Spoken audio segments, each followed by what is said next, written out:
Shalom, Bapak, Ibu, dan Saudara terkasih di dalam Tuhan Yesus Kristus.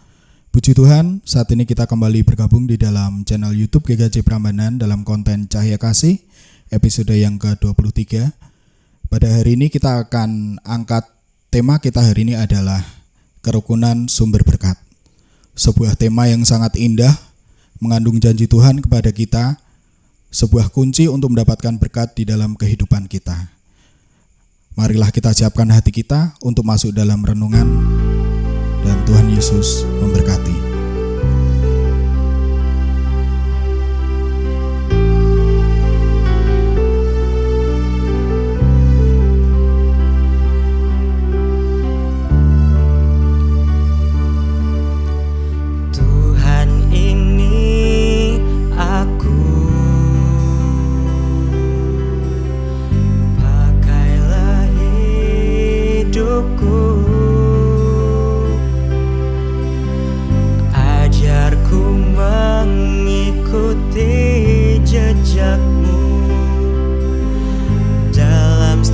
Jalanku,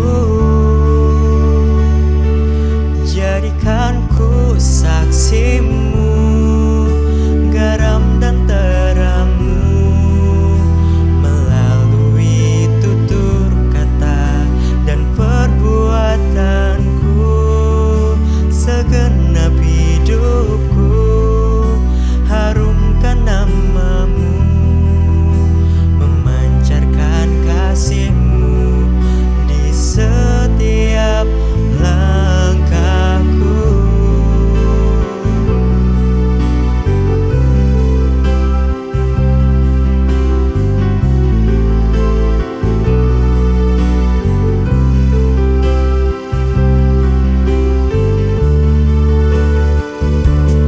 Jadikanku saksimu, garam dan terangmu, melalui tutur kata dan perbuatanku, segenap hidupku, harumkan namamu, memancarkan kasihmu di setiap langkahku. Jadikanku saksimu, garam dan terangmu, melalui tutur kata dan perbuatanku, segenap hidupku, harumkan namamu, memancarkan kasihmu di setiap langkahku.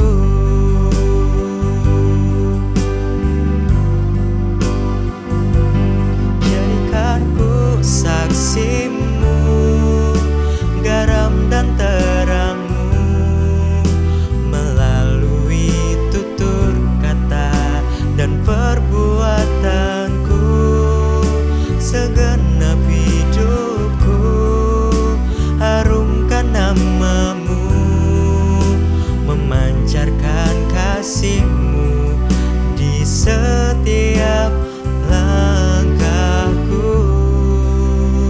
Saudari-saudariku yang dikasihi Tuhan, kembali kita berjumpa dalam Cahaya Kasih GKJ Prambanan episode yang ke-23.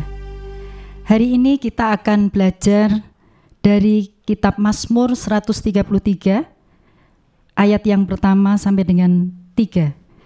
Demikian firman Tuhan. Nyanyian ziarah Daud. Sungguh alangkah baiknya dan indahnya apabila saudara-saudara diam bersama dengan rukun. Seperti minyak yang baik di atas kepala, meleleh ke janggut, yang meleleh ke janggut Harun dan ke leher jubahnya. Seperti embun gunung Hermon yang turun ke atas gunung-gunung Sion. Sebab kesanalah Tuhan memerintahkan berkat, kehidupan untuk selama-lamanya. Bapak Ibu yang dikasihi Tuhan, dan saudara-saudariku yang dikasihi Tuhan, waktu itu saya sempat membaca sebagian dari teks Presiden Jokowi yang pada saat itu berpidato di Sentul pada tahun 2019. Pidatonya itu antara lain berbunyi, rukun itu indah, bersaudara itu indah, dan bersatu itu indah. Pidato yang bertema visi Indonesia untuk 5 tahun ke depan itu sangat menekankan kehidupan bersama sebagai bangsa yang berideologi Pancasila dan berasaskan Bhinneka Tunggal Ika. Indonesia adalah rumah bersama bagi semua. Maka Jokowi mengajak kita untuk tidak lagi membicarakan perbedaan, tetapi bicara tentang membangun Indonesia yang satu. Saudari-saudariku yang dikasihi Tuhan, semangat rukun dan bersatu ini pula yang terdapat dalam Pemazmur. Ia melihat bahwa kehidupan bersama dalam kerukunan adalah baik dan indah. Meskipun disadari bahwa manusia memiliki perbedaan satu dengan yang lain, tetapi manusia yang berbeda ini saling terhubung dan tidak bisa terhindar dari jalinan relasi satu dengan yang lain. Saudari-saudariku yang terkasih, kita bisa belajar dari hewan atau makhluk hidup yang bernama bebek. Lah, makhluk hidup bebek ini menurut saya adalah hewan yang luar biasa. Coba kita amati dalam kehidupan sehari-hari dari hewan bebek ini. Mereka tidak bisa berpisah satu dengan yang lain. Mereka pergi bersama-sama sepanjang hari. Dan hewan bebek ini terkenal sebagai makhluk hidup yang paling rukun. Meskipun pada saat mereka berjalan bersama-sama, hewan bebek ini suaranya berisik ya. Tetapi keberisikan suaranya ini tidak menjadikan mereka melakukan hal-hal yang sifatnya pertengkaran atau perselisihan. Jadi selama ini mereka selalu berjalan bersama. Kemana-mana mereka hanya mengikuti satu orang pemimpin yang diikutinya. Misalnya pemimpinnya berbelok ke kanan, dia juga akan ke kanan, kalau ke kiri juga demikian sebaliknya. Jadi hikmah dari cerita ini bahwa kita bisa mengambil pelajaran dalam hidup kita bahwa kerukunan yang dilakukan oleh hewan bebek ini merupakan kerukunan yang kuat, dan akhirnya karena kerukunannya itu terjalin dengan kuat, maka kelompoknya itu menjadi kelompok yang solid, yang kuat, dan tidak mudah untuk diadu domba. Bapak Ibu yang dikasihi Tuhan Yesus Kristus, Pemazmur di sini juga menggambarkan bahwa orang yang hidup rukun itu sama dengan orang yang menerima berkat dan memberikan berkat. Di sini digambarkan seperti minyak yang baik dari atas kepala Harun yang meleleh ke janggut dan ke leher sampai dengan jubahnya. Saat itu di Israel dikatakan bahwa minyak ini bukan minyak biasa ya. Jadi ini merupakan minyak urapan. Kenapa Harun? Karena Harun ini adalah seorang imam yang saat itu melakukan pekerjaan pelayanan ya, melakukan pekerjaan-pekerjaan atau tugas-tugas kalau kita sekarang ya kemajelisan gitu ya. Jadi karena Harun ini melakukan pekerjaan Allah, maka saat itu dia diurapi dengan minyak urapan, yaitu maksudnya adalah supaya bisa menjalankan tugas-tugasnya itu dengan baik. Jadi dia diurapi atau disucikan. Jadi pengurapan di sini menandakan penyucian untuk melakukan tugas-tugas atau pekerjaan Allah. Dan digambarkan di situ minyak urapan ini meleleh. Berarti ini ada kelimpahan minyak urapan, dan kelimpahan minyak urapan ini menunjukkan betapa Tuhan berlimpah-limpah memberkati dan menguduskan umat yang diam bersama dengan rukun. Dan yang kedua, ayat kedua itu ada mengatakan firman-Nya, yaitu seperti embun gunung Hermon. Jadi embun gunung Hermon ini adalah merupakan persekutuan atau persaudaraan yang rukun. Embun itu sama dengan berkat, dan embun itu digambarkan mendatangkan hal-hal yang indah dan sejuk. Coba bisa dibayangkan ya, Gunung Hermon itu yang letaknya di dekat Palestina itu atasnya adalah tertutup salju. Jadi karena daerah di sekitarnya itu adalah daerah yang kering dan tandus, jadi embun itu meleleh dan akhirnya membuat kesejukan di daerah di sekitarnya. Itu digambarkan bahwa embun itu membuat semuanya memberikan kesejukan dan kesegaran bagi daerah-daerah di sekitarnya. Bapak Ibu yang dikasihi Tuhan Yesus Kristus, persaudaraan yang rukun selalu memberikan kesejukan, dan dari situlah Tuhan berkenan memberikan berkat kehidupan untuk selama-lamanya. Bapak Ibu yang dikasihi Tuhan Yesus Kristus, marilah kita cermati bagaimana supaya berkat Tuhan itu sampai kepada kita. Untuk itu, marilah kita mulai dari diri kita sendiri untuk belajar menguasai diri dan belajar untuk sabar agar kita terhindar dari pertikaian maupun pertengkaran. Sekalipun kita harus mengalah dan mengorbankan perasaan kita. Yang kedua, kita seharusnya mempunyai sikap untuk belajar menerima kekurangan. Jadi kita harus belajar menerima kekurangan orang lain dan memberikan hal-hal yang positif, memberikan pujian bagi orang-orang yang memiliki kekurangan. Dan tentunya kita sebagai manusia tidak ada yang sempurna.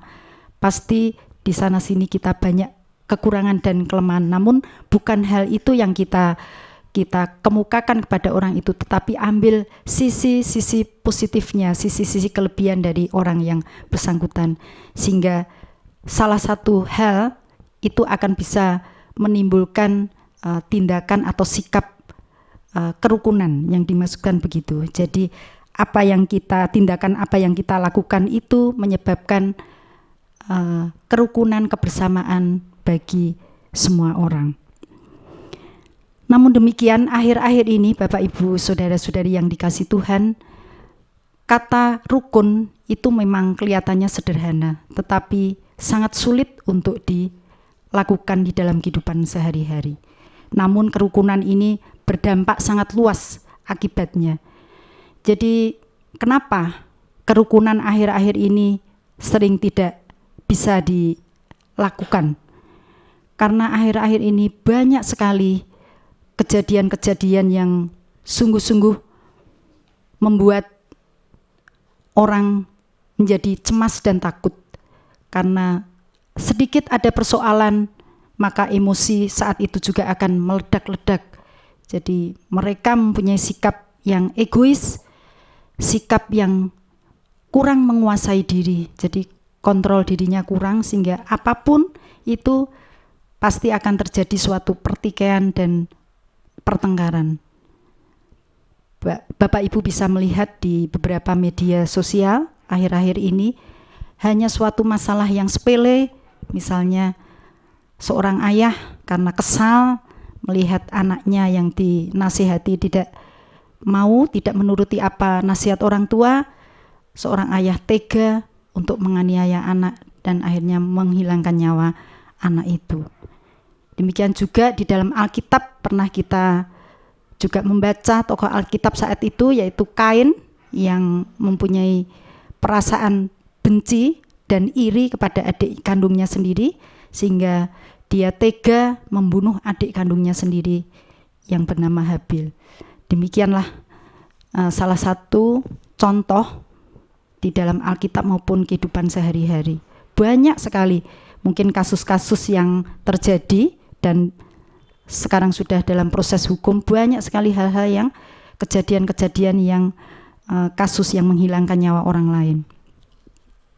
Kenapa itu terjadi? Karena kurangnya sikap kita untuk menguasai diri kita, kurangnya kontrol kita di dalam mengelola emosi kita, sehingga kita mudah untuk cepat emosi dan mudah marah, mudah mempunyai perasaan iri benci kepada sesama kita.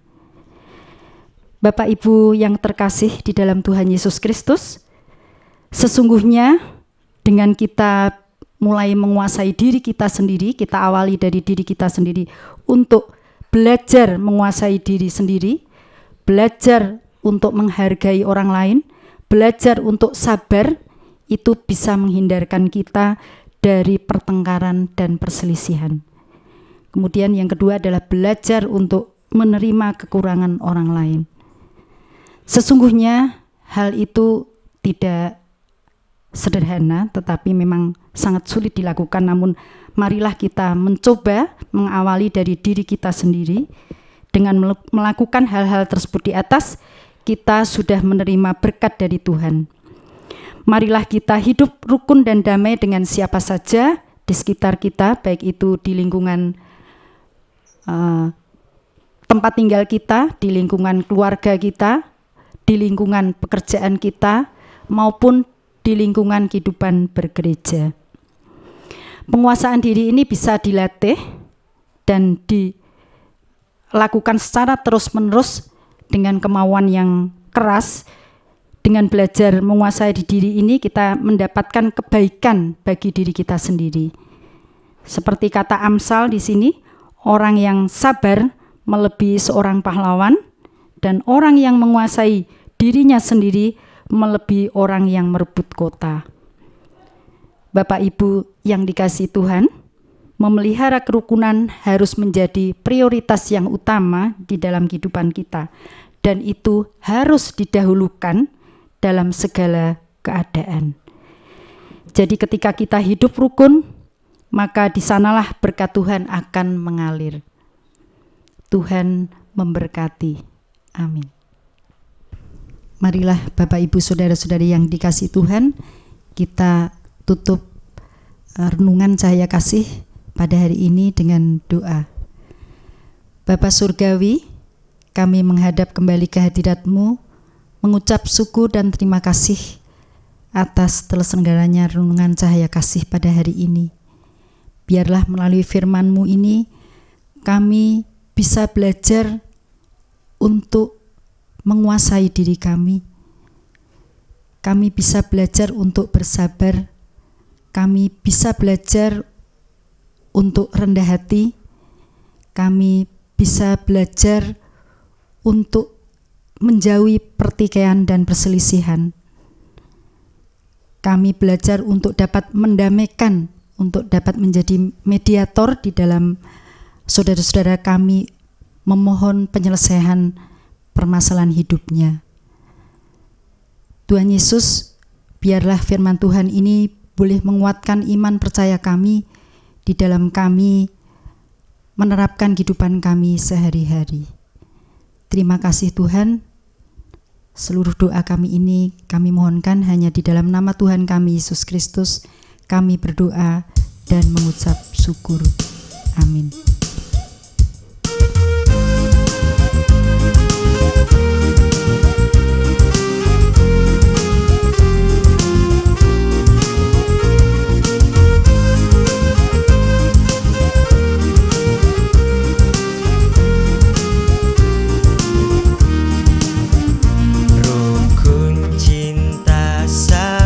Sama lain, itulah maunya Tuhan. Rendah hati serta ramah tamah, itulah maunya Tuhan.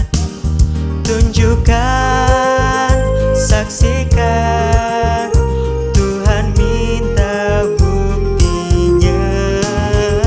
Tunjukkan, saksikan,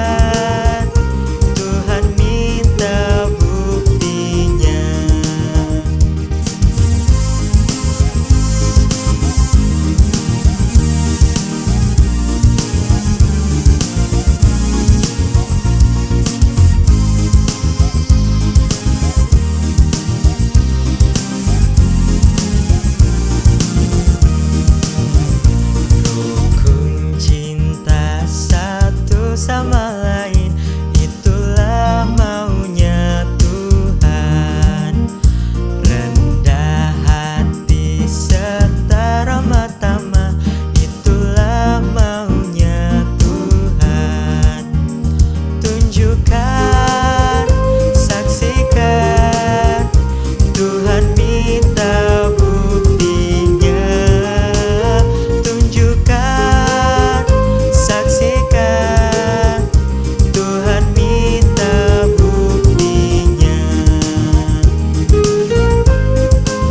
Demikian firman Tuhan yang telah kita dengarkan hari ini. Marilah kita siapkan hati kita untuk melakukan firman Tuhan dan mengimplementasikan dalam kehidupan kita sehari ini. Dan jangan lupa tetap tunggu episode ke-24 Cahaya Kasih yang berikutnya. Tuhan Yesus memberkati. Shalom.